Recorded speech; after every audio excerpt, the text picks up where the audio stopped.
Hello, everybody. How are you doing today? My name is Tony Rizano, and this is episode 278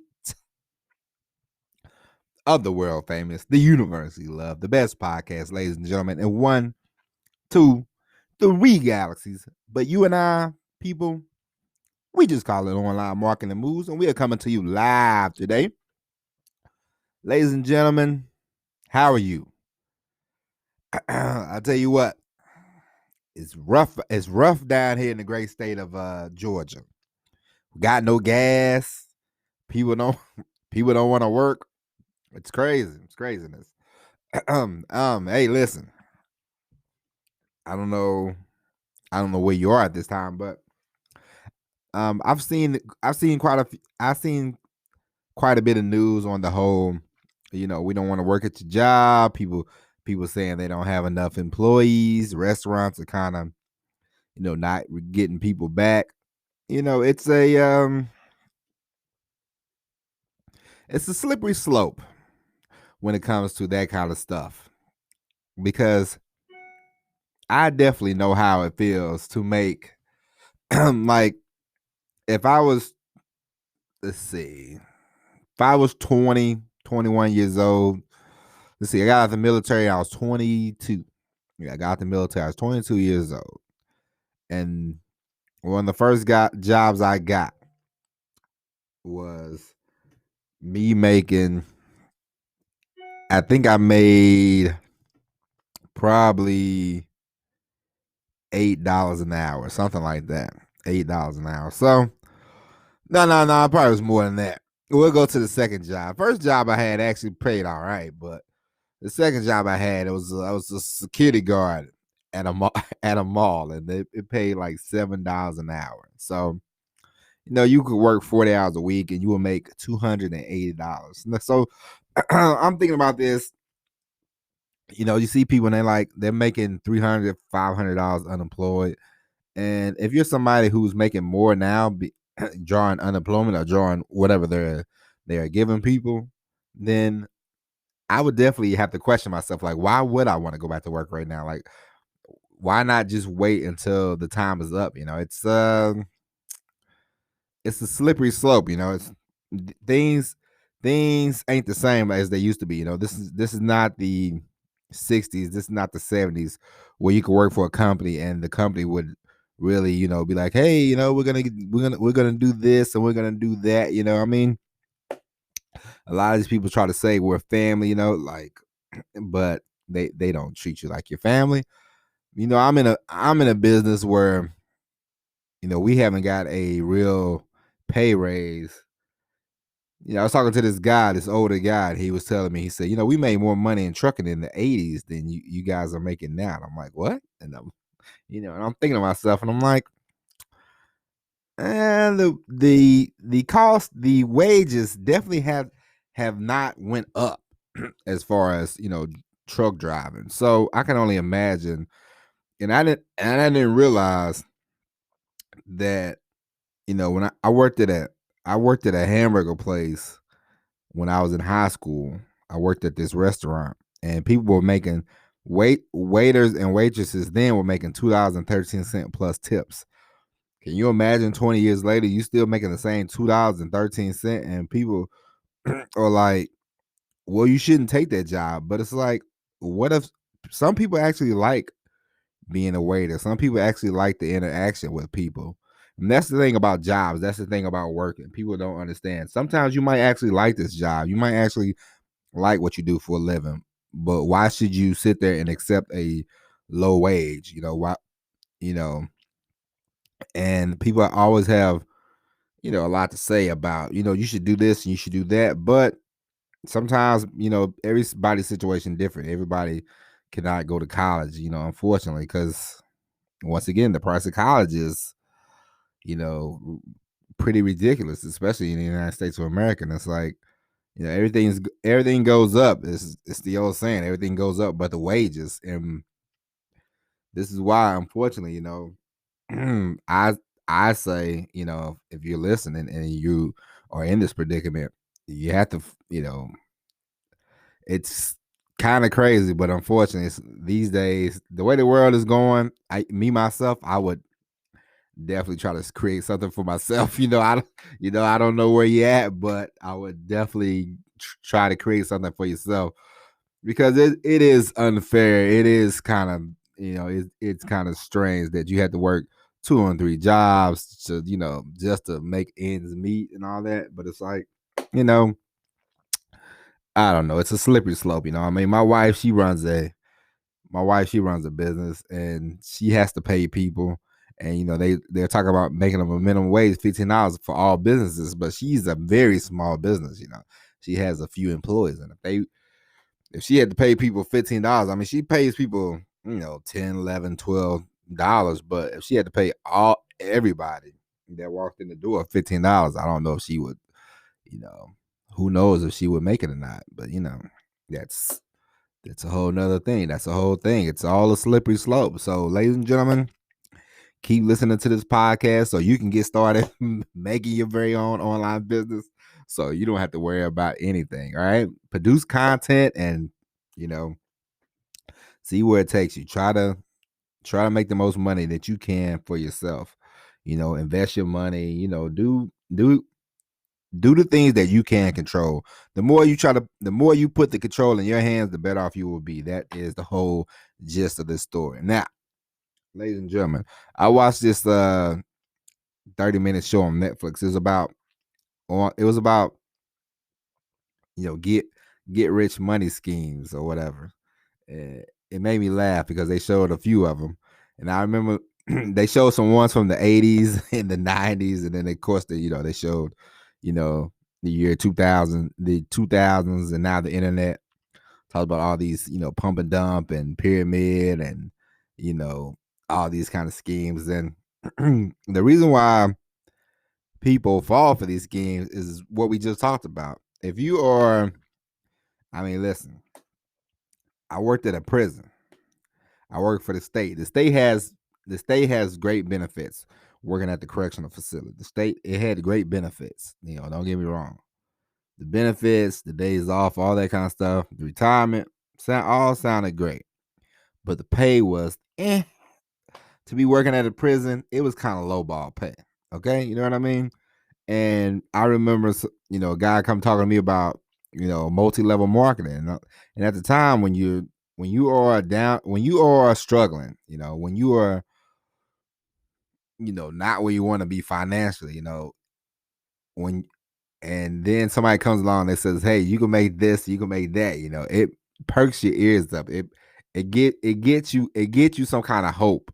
So this is why a lot of people fall for this kind of stuff. And people are like, "How can you fall for that? How can you fall for that?" Hey, if you ain't never been down on your luck, don't talk to me about why people fall for schemes and scams and all that kind of stuff. Because man, when you are sitting here, is you see these people and they're like, should I buy my pills or should I get myself something to eat? So I mean, you know, it's this is why people fall for the schemes. This is why people fall for that kind of stuff. But you have to be careful. Everything you hear online, if you are, you're in pursuit of this whole online thing, you have to be careful. You have to do your due diligence because there's ways you can make money and you can make money, but don't fall for, don't fall for the, hey, you're gonna make $10,000 tomorrow. Don't fall for that kind of stuff. You more than likely are probably not gonna fall for it because we talked about this on the show many times. The most important thing that you need to make any kind of money online, you need traffic. All right. And without traffic, I don't care how good it sounds, how schemy it is, you're not gonna make a dollar if you don't have any traffic. We talked about this in one episode a long time ago. There was a guy that I knew, and there was a guy that I knew I went to school with, and he hit me up and he was like, "Hey, I'm in this." I saw he was in this program. He's like, "No telling, no selling," and you can make money. Just do these tasks. And I was like, "Well, let me see what this is all about." And I eventually wrote an article about it, and it was a scam. They were talking about traffic. They said, "Oh, we got these traffic packages, And I'm looking around, I'm like, I emailed the lady. I'm like, "Where's the traffic package?" Because I had to do some research. I was, I wanted to write a story, and I said, "Well, I can't write a story if I don't dive into it." So, $100, $100, couple $100. I think I was out of to write a story. Ay.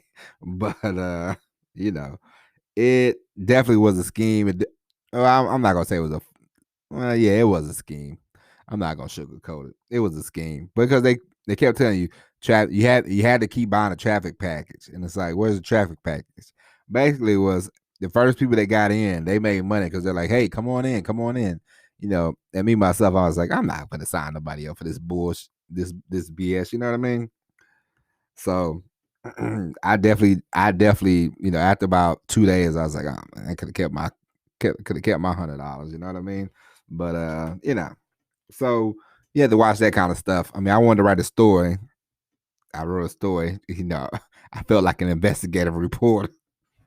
I wrote a story, and but you definitely have to watch that kind of stuff. And yeah, people should definitely get paid more, but it's a tough. It's tough because you know the government is trying to, say all businesses, but what if you like, and in America, here in America, they're like the backbone of the economy is small businesses. So okay, if I know it, like my friend, he owns a donut shop, he can't pay everybody that works there $15 an hour. Uh, well, maybe, but it would definitely put him in a financial pinch. You know what I'm saying? And then it's like, what happens when you start paying them $15 an hour? Of course, because we're all human beings. If I was making minimum wage and all of a sudden you bump me up to $15 an hour after about, yeah, let's say a year, I would say, hey man, I need more. Hey man, I need more money because a lot of people, they get the mentality they make $15 an hour and they spend $15 an hour, and I've fallen victim to that myself before. So I'm not judging anybody, but we all get into the habit sometimes of, we make $15 an hour and we try to live like we making $15 an hour. You know what I mean? Or we make it $25 an hour and we try to live like we're $25 an hour instead of saving a few bucks. Kind of maybe live like you're making $18 and save the other $7. Who knows? You know what I mean? But and of course, you got taxes and all that, but you can always get around taxes and everything like that. Because me, I own the smallest business. The I got one employee and you're talking to him, but you can always get around taxes, not scheming the government, but they have books about taxes, and there's different programs you can look at. A lot of times, a lot of this stuff, you have to take care of ourselves, and that's the most important thing. And that's one thing I want to talk to you about today is, don't rely on the government, don't rely on a job. Try to rely on yourself and try to do your best to alleviate yourself from those conditions. You know what I mean? I was thinking about this last night when I was working. I was like, I'm working 8-hour days, not 8, 9 hours. I don't drive a hell of a lot anymore like I used to. Before, I was real dependent on, my pay to drive the income. But now I'm like, no, I don't want my life dependent on my trucking people. I don't want my life to depend on that. And plus, as you well know, this is very documented in this program. I'm ready to go. I'm ready to go. Ready to get down the road. I told my wife, I believe she's on the verge of selling her business, which is it's kind of weird for her because she's been at that for 15 years, and that's another thing. It's That's another thing that people don't understand. Like, if you've been a waiter and you're like 30 something years old, and you've been in the food, and you've been in the hospitality business for that long, then sometimes that's what and it's and sometimes it's hard to pull away from that. You know what I mean? Like, you've been doing something for so long and you get used to it, and it's just like, what am I gonna do now? Like, I love doing the podcast and everything, but I'm still gonna feel. I mean, I'm gonna be happy, but that first week that I'm fully away from trucking, like for good, is gonna be the strangest week of my life because it's been a part of me for 16. Well, this is 16 years now. Yeah, it's been a part of me since 2004, 2005. It's been a part of me. It's been a piece of. It's been one of my identities. Like when people see me, they go, "Hey, how's trucking? How's that going?" And I'm like, "Oh, it's going great." So I can understand how people feel. If you've been at something for so long, it's just kind of like, what's next? What do I do? So, this whole economy is a slippery slope. But the thing that you can do for yourself is do not rely on the government, do not rely on a job, do not rely on one income. Make sure you put yourself in a position. Make yourself be the boss. Make sure you are the boss of you. And then that way nobody, you know, nobody can stop you. Nobody can, you know, because I'll tell you one,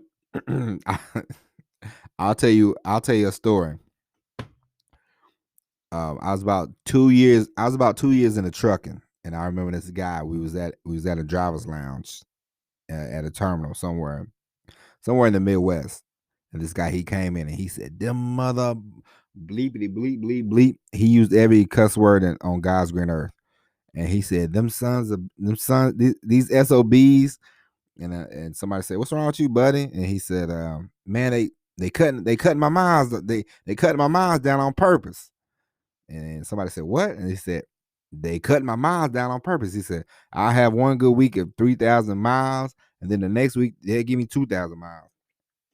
They stringing me out, man. They averaging me out." And I thought, man, he sound crazy. And then I remember one time, it was maybe 5 years later, I had been fluctuating a lot for like a few months. It was like, you know, 3,000, 2,500, 3,000, 2,000, 3,000, 2,000, 3,000, 2,500. And I thought, I said, that guy's right. They are, I had the same mindset. I said, they are playing with my money. And so after that one of, you know, and, people always try to, it sounds better when people say, at this point, that's when I knew I was going to get out of this. No, listen, I've had many stops where I thought to myself, reason number 15 or why I'm getting out of this, and that was one of the reasons, because I thought I ain't finna let nobody control my money, anymore. I've always had one job, two jobs, maybe, but I'm like, I gotta figure out what I can do so I can make my own money, so I can count my own dollars. You know what I mean? And so that was one of the reasons, because I'm like, these people are stringing us along. I'm like, this is not. I thought the guy was just kind of crazy, but I remember I remember I went in for a pay raise, because I used to always go in every 6 months and say, "Hey man, I need a raise. I need a raise. I need a raise."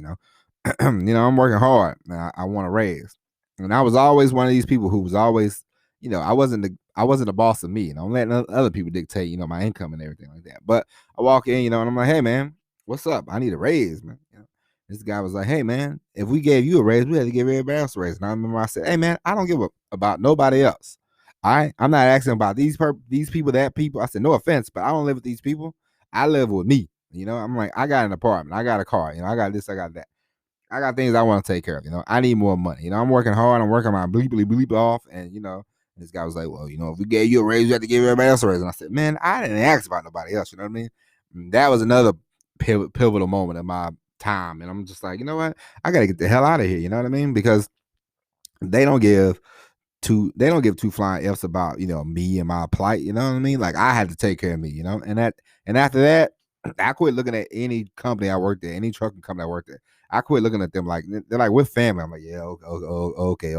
That's BS. But anyway, and I just said, "Hey man, I'm an independent contractor. I might work for you and all that kind of stuff, but at the end of the day, I take care of me." You know what I mean? And so you have to have the same thing. I'm not saying that, some, I mean, you see these things about Google or whatever. They're like, oh, Google takes care of you. But I mean, Google's spying on the rest of us, so I don't care about what Google's doing for their employees. But so you have some of these companies, they claim they're quote unquote work for the people, but 90% of the jobs I ever work, well, 100% of the jobs I work at, they don't give two f's about you. They just care about, hey, you coming to work, you alive, you breathing, come to work. So I guess this episode is about you just taking care of you. You know what I mean? You making sure that you have something to back yourself up. Make sure you have enough savings. Save up money. Make sure you have money. Make sure you have a out. Because don't let a job, don't let anybody, don't let people stress you out. You know what I mean? Like, make sure you have a plan. And this is especially for like young people, because you'll have the same. You're young, you're 20 something. And now when I say young, because I'm 41, so when I say young, I mean anybody younger than me, so it doesn't matter. But young or old, always try to start off with just save $1,000 if you can.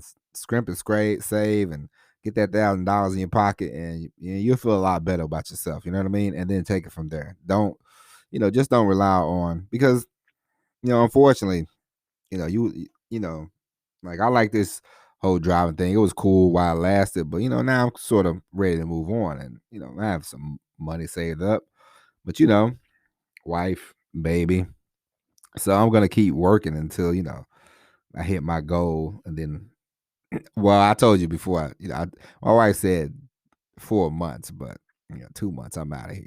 If you can make $10,000 on the internet, then it's all right. And plus, as I told you the other day, 10,000 just what I told my wife, but I plan on making a lot more than that, because I wrote the goals down and made them bigger. So we are shooting for the moon, ladies and gentlemen, and I hope you are too. And so this podcast, I know these last 3 or 4 podcasts have been kind of, we haven't really delved into the actual, how to, get traffic and all that kind of stuff. But as I told you, every story, every episode has something to do with business, whether it's, the nuts and bolts, whether it's the engine, whether it's the car, it doesn't matter. But every episode has a purpose. You know what I mean? And so stick with this podcast, and every episode has a purpose. Every episode has a point. And the point of this episode is to work for you. No matter who you work for, no matter where you work at, work for you. Make sure you are taking care of you.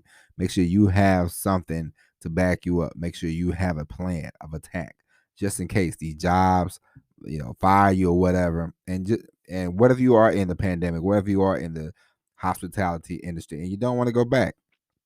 Start creating something, And as we talked about this before, ladies and gentlemen, you can create whatever you want to create. The world is big. There are lanes for everything. There are lanes for everybody. I have a friend. Well, I don't think she's a friend, but somebody I went to high school with, and I've bought 4 candles from her. She makes, her and her daughter, they make candles. You know what I mean? Like, she started candle business. She's a chiropractor, and she started to do a little candle business. Who knows how long that's gonna last? But I mean, it's something is there. Like, you never know. So, ladies and gentlemen, with that being said, that's it for the podcast. I hope you enjoyed this episode. Just take it easy, relax, and think about this stuff, because it doesn't matter where you live. If you live in America or not, it doesn't matter. London, United Kingdom, Australia, doesn't matter where you live. What continent, Africa, Asia, doesn't matter where you live. We are all the same. We are all the same, okay? You all want to save a few bucks. Y'all want to make sure you have a little something in the old nest egg, just in case. You want to have some FU money, you know what I mean? I remember my uncle. He was an uneducated. He was a high school dropout, and he told me one time, he said, make sure you have something that you could tell. He said, make sure you have something that you could tell the people if they ever start coming to you all crazy. Make sure you could tell them, hey, F y'all, I don't need this. I'm gone. He said, me, I can't say that because I don't have a high school diploma. So I had to put up with a lot of nonsense from these jobs. And he's like, I didn't do a good job of saving money. So, my uncle, God rest his soul, he told me that a long time ago. And back then I was like, my uncle just be talking and be talking. But now I understand what he said now. So, thanks, Uncle Blue. And ladies and gentlemen, oh yeah, before I go, shout out my homeboy. I had a person write me a nice note on this article I wrote on Medium. His name was Mark. And he said he's from Australia, and he said he listened to the podcast. So I said I greatly appreciate it. I told my wife, and she said, "Look at you," and I said, "Well, thank you, sister." So, thanks, Mark, for listening and for reading the article. And if you want to read the article, you can always go to Medium and look at Tony Rizzano, and you can read some articles, you can read some poems, you can read whatever you want to read. And we're gonna be pumping out more content. Matter of fact, tomorrow I'm gonna start writing this article. Told you I'm gonna write this article about Tiger Woods and golf. So, be on the lookout for that. But ladies and gentlemen, that's it for the podcast today. I hope you enjoyed this episode. We will be back tomorrow with an all new episode of Online Marketing Moves. But until then, my name is Tony Zano. Thank you for listening. And as always, everybody, peace.